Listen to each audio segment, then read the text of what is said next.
If we're talking about community care, we have a favorite saying. We were coaching folks. We're like, please don't use the F word. The F word. The F word. Because these folks live in communities. These are beautiful communities. These are their homes. They don't have any medical staff. So therefore, they are not. You're listening to Home Care Hindsight, the podcast where we talk with home care leaders about the big mistakes they've made and the even bigger lessons they've learned along the way. I'm David Knack, head of sales here at Zengage, and I've built a career on the idea that we learn a whole lot more from our mistakes than from our successes, which is great because I've made a lot of mistakes. I've gotten to know some of the leaders in this industry who've built amazing businesses and are super well respected. So I thought it'd be fun, instead of asking them about the great things they've accomplished, to have them tell the story of one of the biggest mistakes that they've made and how that mistake changed their thinking and the way they run their business. All right, we are back with another episode of Home Care Hindsight. Joining me, and this is the first time I've had more than one guest, and so can I herd cats? That's the question. Tim, Gina Murray, welcome to the show.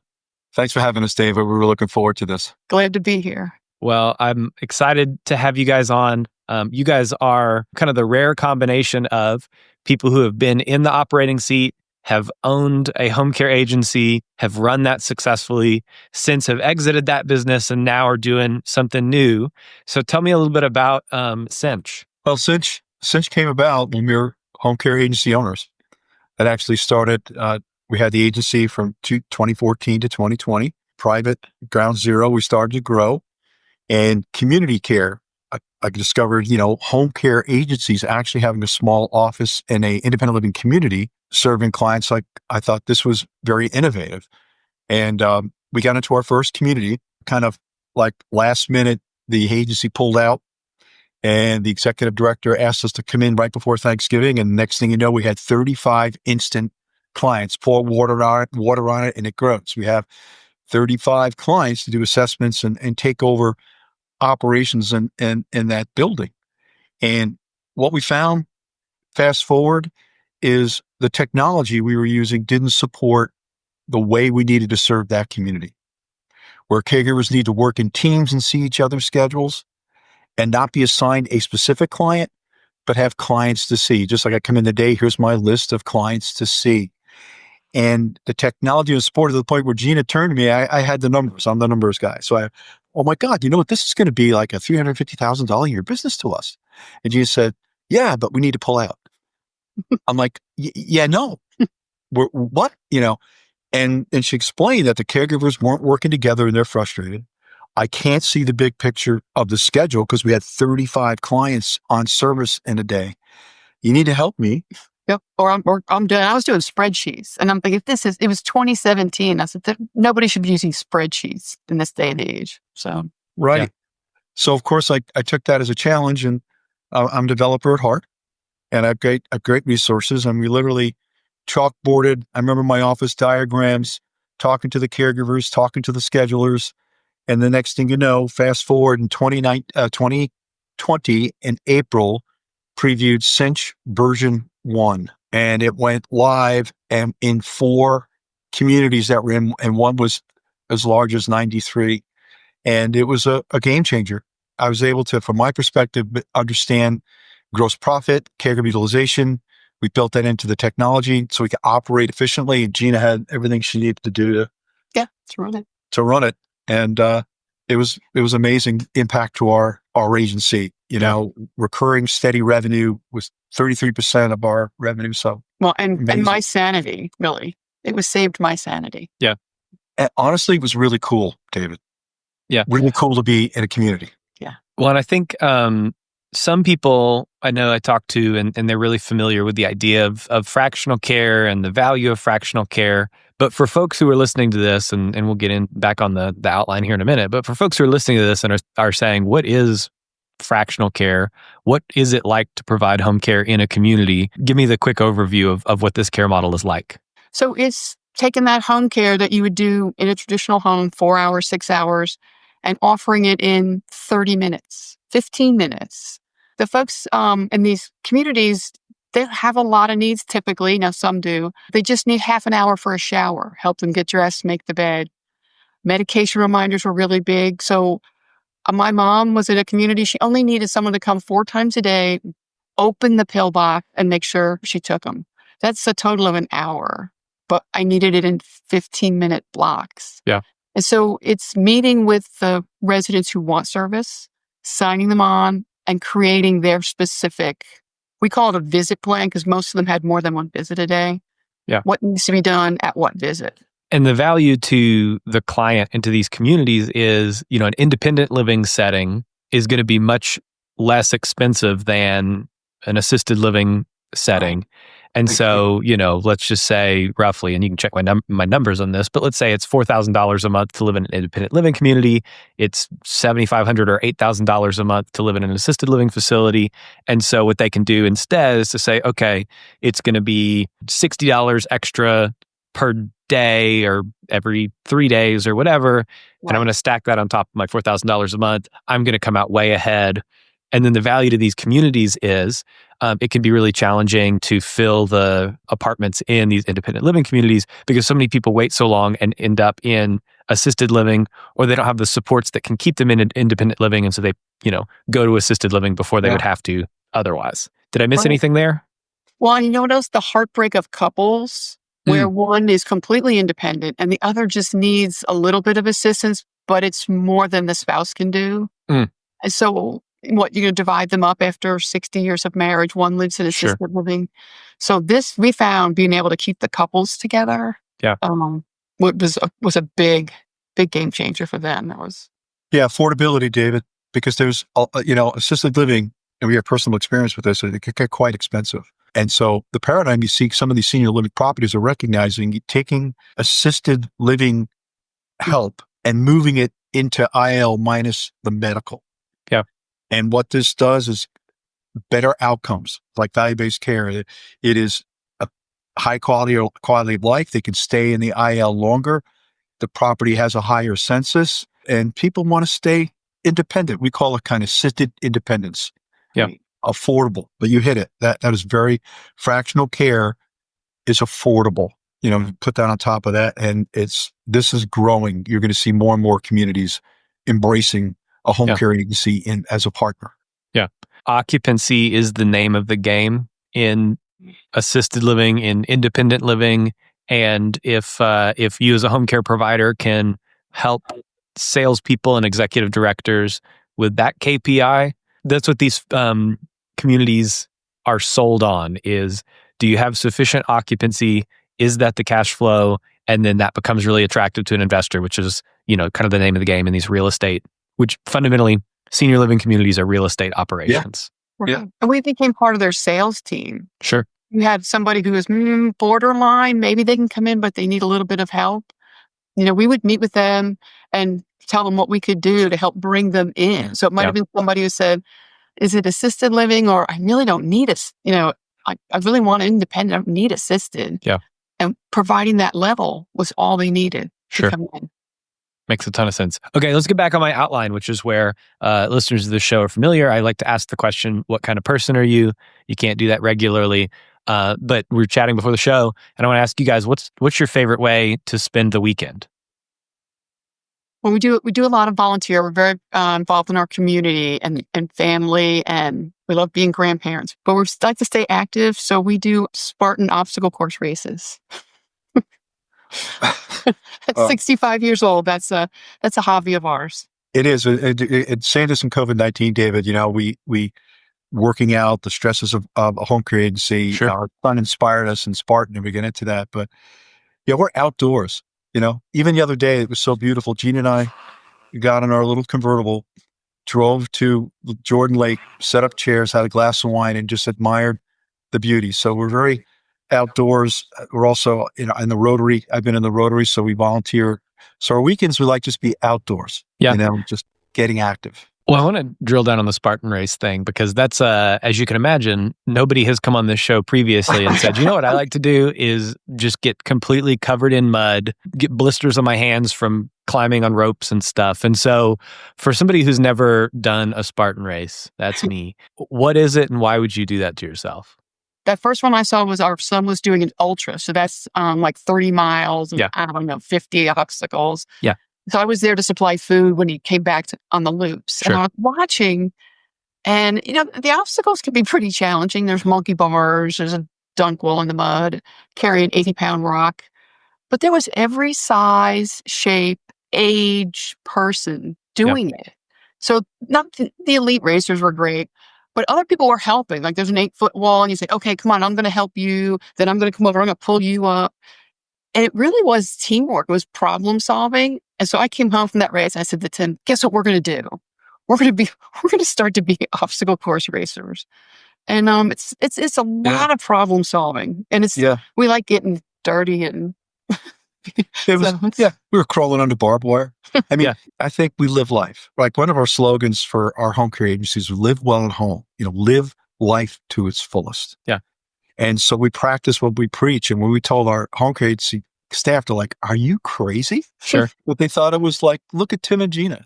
The owners are out there climbing walls, we're in mud, Yeah. And home care is a team sport, David. Yeah. Really is. And Spartan inspired me when they go, I am Spartan, aroo, aroo, and you're starting at the start, and then you're helping each other. Yeah. And it was just a really cool thing. Yeah. So, Well, I don't know that you completely, I understand why you're doing that, but I don't understand why anybody else would do that. So that sounds fun, I guess, for you. It sounds bad to me, but I'm happy for you.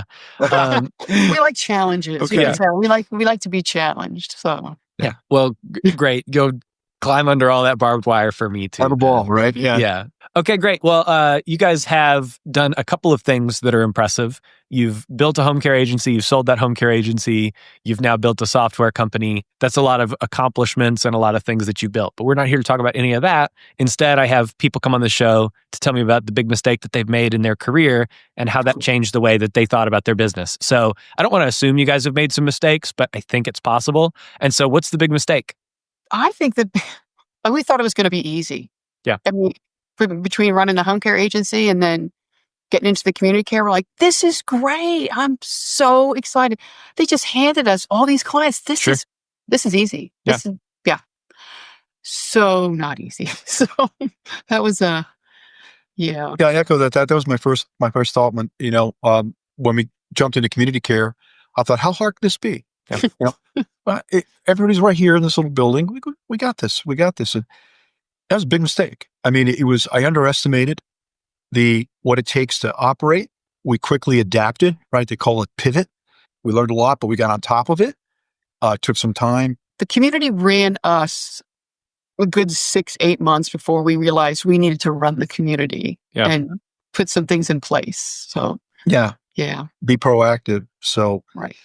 Yeah. So what the lesson learned there we tell people is, be prepared. You have to be prepared to get into this and treat it as really its own business. Yeah.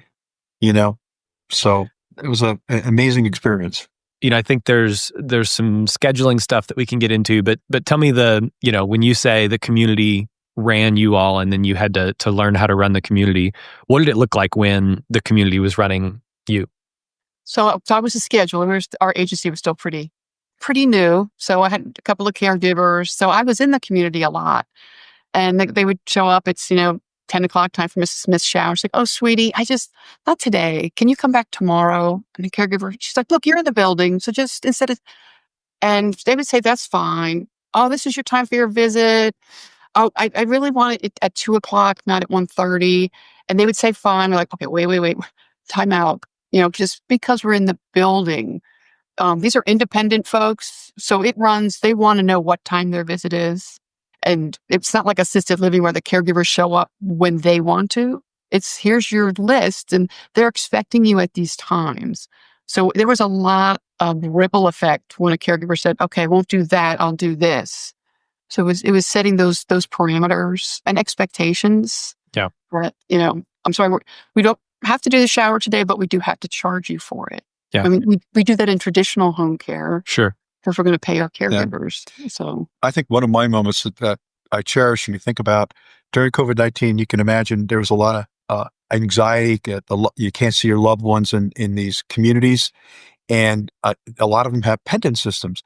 And the previous agency before us, there was this expectation if the pendant was pulled, the home care agency was going into the room to help when it was actually the responsibility of the building. It's supposed to be an emergency. And this is like I always think back to the all senior citizens should have life alert.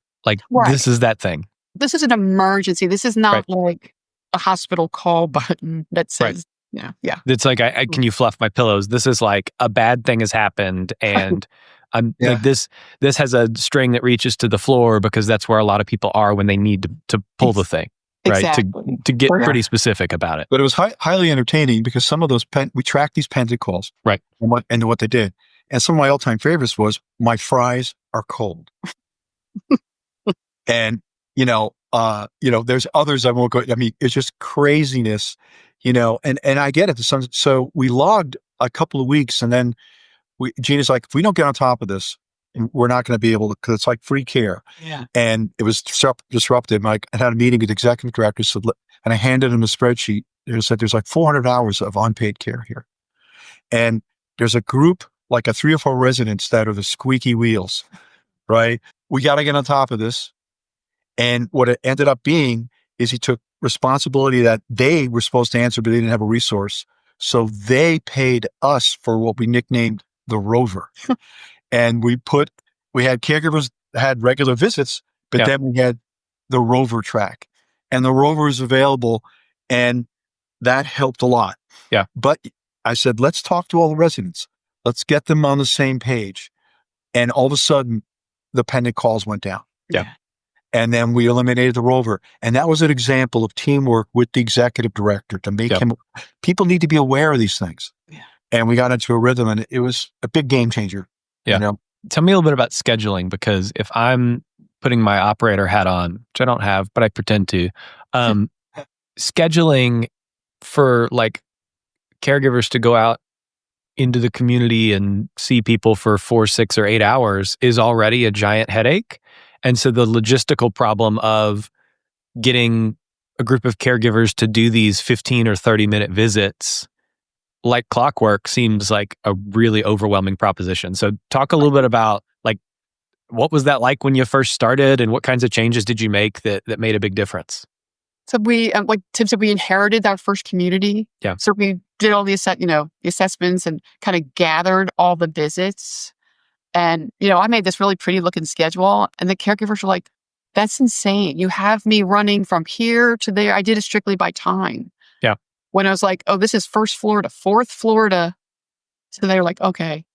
Sat down with the caregivers, and you have to know the building, how the building's numbered. And I'm like, you're going from 101 to 135. The caregivers like, they're right across the hall from each other. So yeah, that's a fine move to do that. Right. So the building layout. And honestly, it's a lot of feedback with the caregivers, how they do it. So then we learned to schedule not only by the start time, but by where the client was in the building. And so I might say, you know what, I can do you at 8:30 instead of 8 o'clock because the caregiver can work their way down to you. So we kind of massaged it. Things that weren't time sensitive were pushed to the 10:30, the quieter times, the heavy care time. We only did 15 minutes during the 6 a.m. to 8 before breakfast because everybody wanted to get up in medicine. And so there were things we did, understanding busy times. Yeah. And work. But I'll tell you what, it's the caregivers are the ones that's like, okay, if you do this and move it here. So if you go to the people doing the work, they were the ones that really gave us the great answers. Yeah. Makes a lot of sense. And, it's one of those things I think about. I was chatting with somebody earlier this year, and they said, the thing that has made a big difference for our caregivers is when we are in the home with them at the start of care and have been in that home. And when they call in with a challenge, we can walk them through. And I think one of the things that stands out to me about this is your caregivers are educating you about the floor plan and about the logistics of, okay, I am so rushed if I have to go from the 4th floor to the 1st floor to do 2 15 minutes back to back with no gap in it. And so listening to them and getting their feedback sounds like it's critical to make this model of care work. Yeah. Well, and just a real quick example, we had one caregiver constantly, she was the only one who could get Mrs. Smith up on time. So I finally went to her and said, what is the secret? Whenever anybody else comes, it takes 30 minutes instead of 15. She said, well, honestly, I walk down the hall, I knock on her door, I wake her up, And I say, I'm going to be back in 15 minutes because she moves very slowly in the morning. She wants to do her little thing. And she goes, then I go do my first 15-minute visit. So when I come back for her scheduled 15-minute, she's ready for me. Yeah. I'm like, that's brilliant. So, Yeah. I mean, in our system, you just throw in a non-billable 5-minute visit. So every caregiver knows to go knock on that door. And then suddenly all the caregivers are successful with her.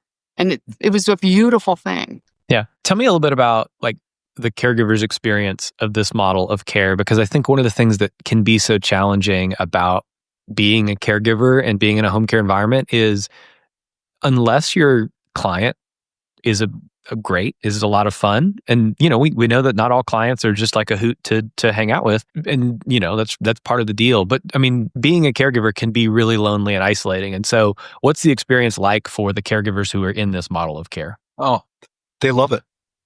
It's a certain caregivers love variety pack, right? It's like when we're kids and they get the variety pack, Kellogg and stuff. They love meeting different clients. They just love to get to know them, and they love teamwork. And so what Cinch fosters is that teamwork, and the caregivers, they may get delayed because of a client and their teammates have their back. Yeah. And maybe they have to go home for the day. You know, what is it? A child is sick. The caregivers can pick up the slack without the back office even doing anything. It's like they would say, I got this. We have it. And it was so heartwarming. They really like the model because they work as a team and they have consistent hours, right? No matter what. And they become part of the community. We walk in these communities and I get with this. And Melissa is awesome. And you cannot take her away from our community. Could you do that? And they bond with the team. So it's, there's individual relationships, David, right? I like this caregiver, but I don't like this caregiver. We're like, this is a team. And we talk to the clients about that. That any caregiver has the skills and the ability to see anybody in the environment, the community. And plus the really challenging, and because we had some challenging ones in the communities too, probably the longest you're going to be with them is 45 minutes. As opposed to 6 hours with a really challenging client. So you're like, okay, we would kind of share that client among different caregivers. And they didn't have to have the same person every day. But yeah, that's, they loved it. They have different attributes. The caregivers who love 12-hour shifts, probably this may not have a personality toward the communities. Yeah. But it was really cool, David. It was just a lot of great stories. In our biggest community, we had 93 clients in service. So in the morning, we had anywhere from 6 to 8 caregivers working together, and they would huddle. They had a stand up in the lobby area, and they all had their iPads, and the team lead would kind of go, okay, guys, remember, we got a couple things. They'd go through the community notes and any significant information. And then it was like, go. And everyone went, and it was just cool, to see that, because you can't see that in traditional care. Caregiver go to a home. We regularly would go to the home and meet our clients. We're very personal, but it was just a cool model, the team model. Yeah. Well, I want to move next to something that you think is really underrated in the home care industry, and that you guys think it's actually like way more valuable than it's generally seen to be. Recurring revenue. Yeah. Number one. Steady. It really impacted me at the end in 2020. We've been doing it a couple of years, and I'm looking at my P&L, getting the report on our revenue stream. I looked at the report and I see Stonebridge.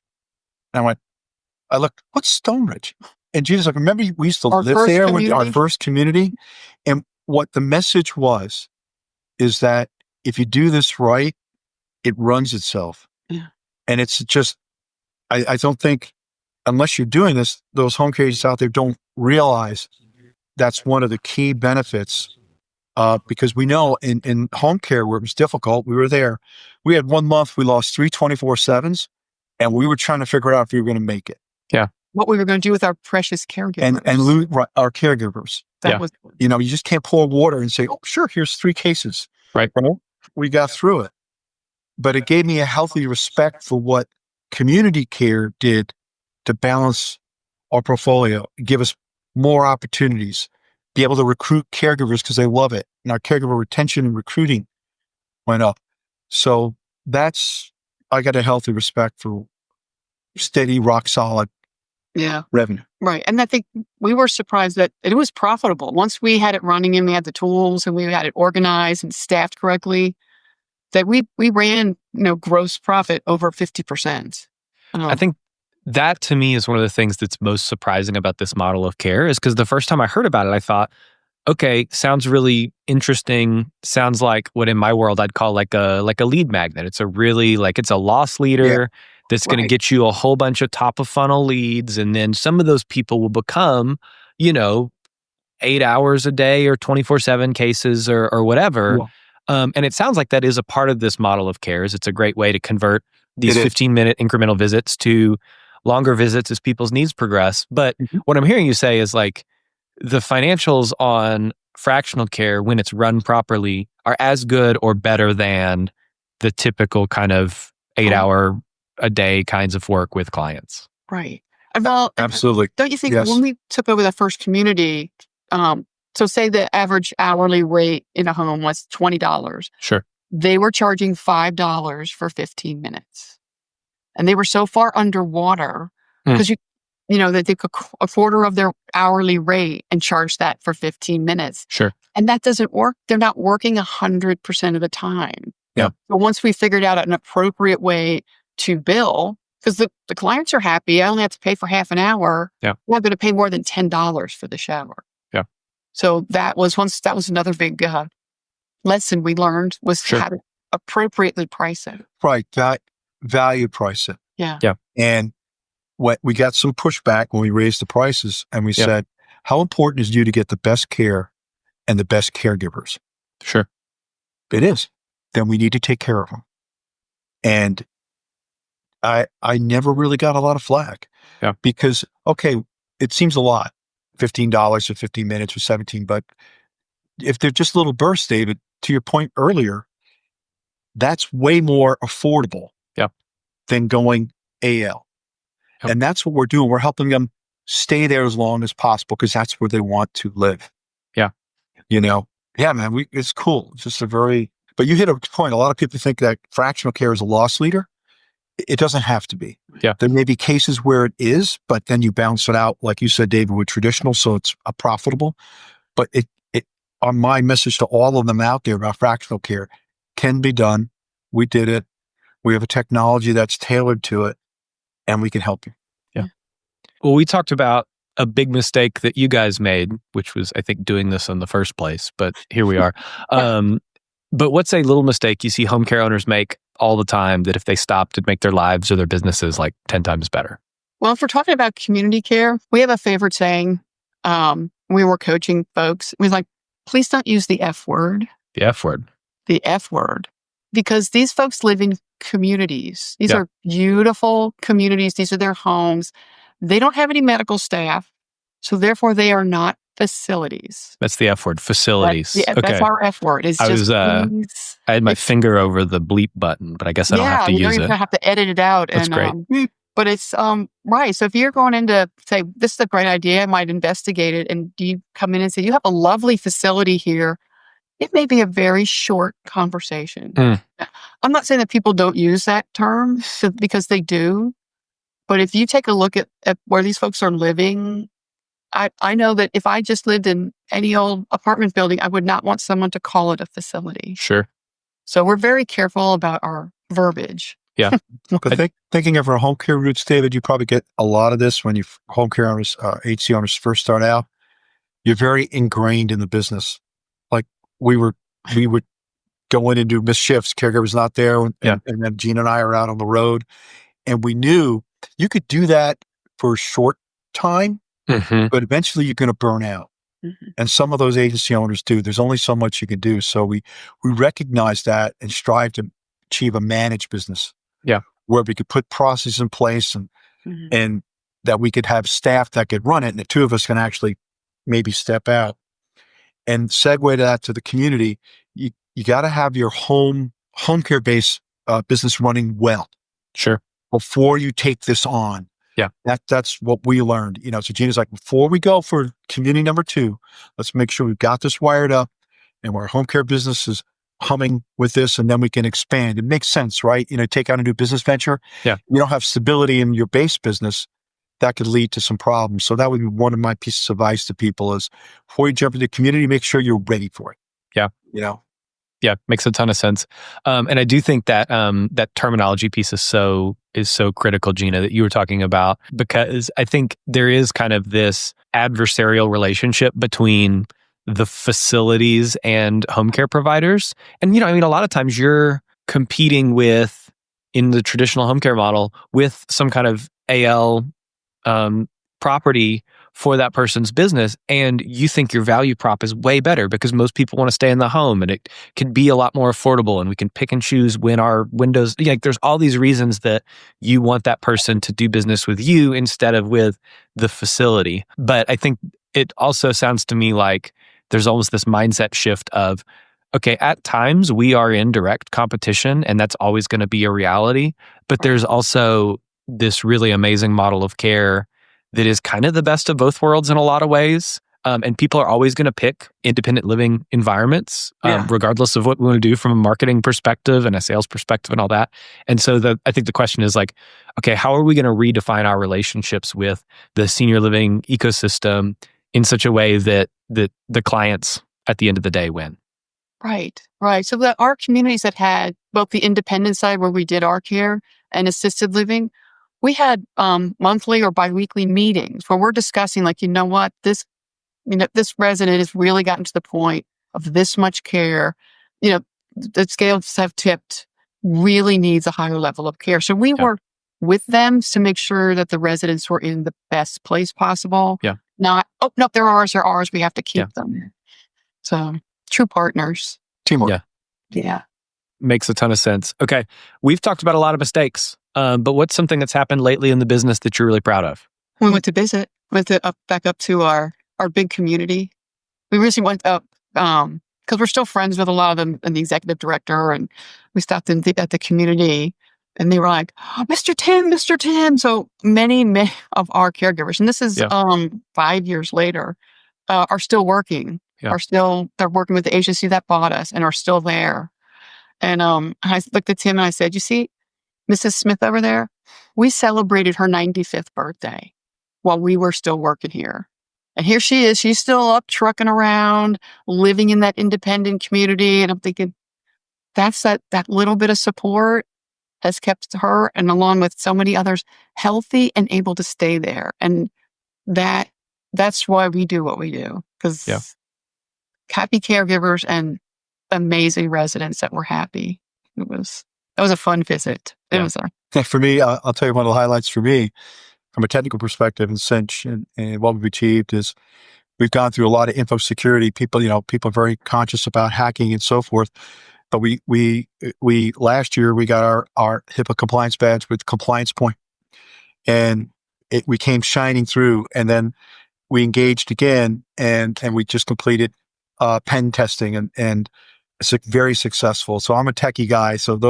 But that's a very big concern, people out there, David, about when you're working with SaaS technology in this arena is PHI and protection of the data. So that just recently, we just went through that. I'm so proud of our dev team and what we've built. And the clients really, they feel good about that. Yeah, the HIPAA compliance piece is super, super important. And I know home care lives in this weird world between like sort of healthcare, sort of not. It's like the stepchild of the healthcare ecosystem. And so I think a lot of times those kind of security concerns get pushed to the side. But, I think what you guys are doing is what vendors in this space, technology companies in this space should absolutely do, which is sign BAAs and have the kind of HIPAA credentials to back that up. And, have you done penetration testing? Are you SOC 2 certified? Have you done high trust? Any of those kinds of things? Because anybody can say, I'm sorry, this is my technology tangent. We're losing all the listeners, but anybody can say that they're HIPAA compliant. It's a self-attested kind of thing. And so the question is, what are the third parties? What's the kind of legitimate evidence that people are going to provide to you that they are in fact HIPAA compliant? And that should be your expectation working with any vendor that's going to touch anything near your client data. and caregiver data, because those birth dates are PHI on the caregiver side as well. That's Yep. right. That's right. Yeah. It's, That was just a recent thing. yeah. Well, congrats on that. Thank I you. appreciate your commitment to that, because that's not something that is, I think, industry standard for a lot of folks in the space. And so super important, I think, especially as hospital at home becomes more of a trend, as we are dealing with patients and clients who have higher acuity, it's going to be so critically important to treat ourselves like healthcare providers and have a high standard as it relates to security and all that kind of stuff. That's my little soapbox. We could talk about that for days. If anybody is still listening, they're probably not. It's taxes, it's regulatory stuff, and it's security and compliance that my brain turns off. But it is super important. Before we leave, what do you want to plug? What do you want to leave listeners with? That we have a tool that can help them. We built Cinch specifically to take care of folks, to do this embedded home care. It's all about helping agencies be able to provide this service in a really effectively, efficiently, and give their residents just as great quality of care as they do in a traditional setting. Yeah, I think it's just a message to you all out there. We have a special heart for home care agencies and home care. What we built and created, we lived it. We had challenges. It's successful. And what we're seeing, David, is a lot of communities need this, but the home care agencies are afraid to get into it. It's not easy, but we solved it. We have something to help you do it. And it's going to continue to grow, where ILs will have relationships with home care if they don't do it themselves. Some of them do, because people, and they say, Tim, you have a solution to hit the middle market.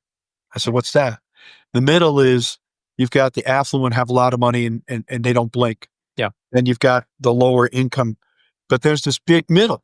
Yeah. And they have money, but they don't have unlimited sources. And that's where fractional care and what we do can play well, so they can go to a community. Yeah. They can afford to stay there. I think that for all of you, we'd love to help you if you're getting into a community care. And if you do it well, it could be a game changer for you. It was for us. Yeah. Yeah. Well, that's great. We'll link the website in the episode description, so take a look there. You can check out Cinch and all the great work that they're doing. Tim, Gina, thank you so much for coming on the show today. This was a ton of fun. Thank you for inviting me. Really enjoyed this. Thank you, David. We really appreciate it. On behalf of the team here at Zengage, thanks for listening to the show. We'll be back next week with another episode, so be sure to subscribe wherever you listen to podcasts, on Spotify or Apple or YouTube. Leave us a rating while you're there. It helps other people find the show. If you have comments on the show, drop me a line, david@zengage.com. Would love to hear from you, chat with you there.